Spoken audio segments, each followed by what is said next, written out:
क्या आपने कभी सोचा है कि निस्वार्थ सेवा और अटूट निष्ठा क्या होती है? क्या आप जानते हैं कि एक सेवक अपने स्वामी के लिए किस हद तक जा सकता है? दोस्तों, आज मैं आपको रामायण की एक ऐसी कहानी सुनाने जा रहा हूं जो आपको बताएगी कि सच्ची स्वामी भक्ति कैसी होती है। ये कहानी है पवन पुत्र हनुमान की, जिनकी अटूट निष्ठा और भगवान राम के प्रति अगाध प्रेम ने असंभव को संभव कर दिखाया। लंका का युद्ध अपने चरम पर था। रणभूमि रक्त और धूल से सनी थी, जहां वानर सेना और राक्षसों के बीच घमासान युद्ध चल रहा था। इसी भीषण युद्ध के दौरान रावण का पराक्रमी पुत्र मेघनाद, जिसे इंद्रजीत के नाम से भी जाना जाता था, ने अपनी मायावी शक्तियों का प्रयोग किया। उसने ऐसा शक्ति बाण चलाया जो सीधा जाकर भगवान राम के प्रिय अनुज लक्ष्मण को लगा। बाण के लगते ही लक्ष्मण मूर्छित होकर रणभूमि में गिर पड़े। उनकी सांसें मानो रुक सी गई थीं।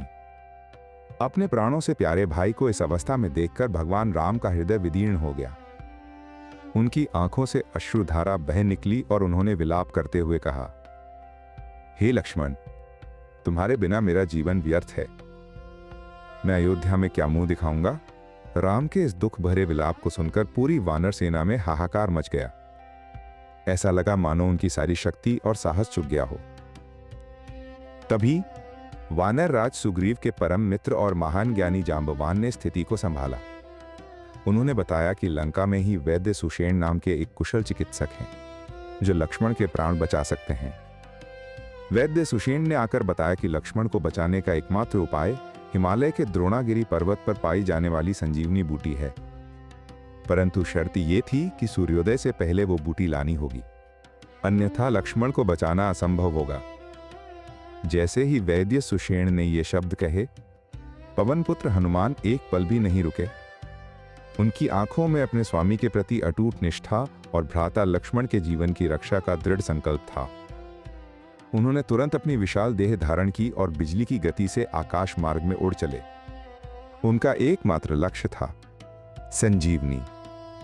हनुमान तीव्र गति से द्रोणागिरी पर्वत की ओर बढ़ रहे थे।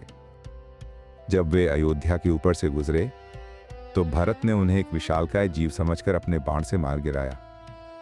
हनुमान नीचे गिरे, पर उनके मन में तनिक भी क्रोध नहीं था। उनका एकमात्र विचार था राम का कार्य। जब भरत ने उनकी पहचान पूछी तो हनुमान ने पूरी कथा सुनाई, अपनी घायल अवस्था की परवाह किए बिना। भरत को अपनी भूल का आभास हुआ। उन्होंने हनुमान से क्षमा मांगी और अपनी शक्ति से उन्हें द्रोणागिरी तक पहुंचाने की पेशकश की, परंतु हनुमान ने भरत के प्रस्ताव को विनम्रता से अस्वीकार कर दिया। उन्होंने कहा, प्रभु, आपके बाण का आघात मेरे लिए वरदान है। मेरा कर्तव्य मुझे स्वयं ही वहां ले जाएगा। समय बहुत कम है। हनुमान जानते थे कि हर पल कीमती है और उनका ध्यान केवल अपने स्वामी के प्रति कर्तव्य पर था। द्रोणागिरी पर पहुंचकर जब वे संजीवनी बूटी को पहचान नहीं पाए तो उन्होंने एक क्षण भी व्यर्थ नहीं गंवाया। अपने बल और बुद्धि का प्रयोग करते हुए उन्होंने पूरे पर्वत को ही उखाड़ लिया और फिर से लंका की ओर उड़ान भरी। सूर्योदय से ठीक पहले हनुमान संजीवनी पर्वत सहित लंका पहुंचे। वैद्य सुषेण ने बूटी पहचानकर लक्ष्मण को दी और देखते ही देखते लक्ष्मण स्वस्थ हो गए। राम ने हनुमान को गले लगा लिया और कहा, हे हनुमान, तुमने मेरे और मेरे भाई के प्राणों की रक्षा की है।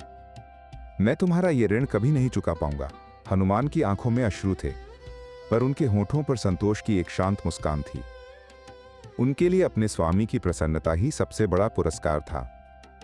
ये केवल उनकी अद्भुत शक्ति नहीं थी, बल्कि उनकी अदम्य स्वामी भक्ति थी, जिसने इस असंभव कार्य को संभव कर दिखाया था। दोस्तों, इस कहानी से हमें यह सीख मिलती है कि सच्ची स्वामी भक्ति या निष्ठा केवल बड़े कार्यों में ही नहीं, बल्कि हर परिस्थिति में अपने कर्तव्यों और संबंधों के प्रति अडिग रहने में भी दिखती है। चाहे घर हो, कार्यस्थल हो या समाज, अपनी निष्ठा और ईमानदारी से हम असंभव को भी संभव बना सकते हैं।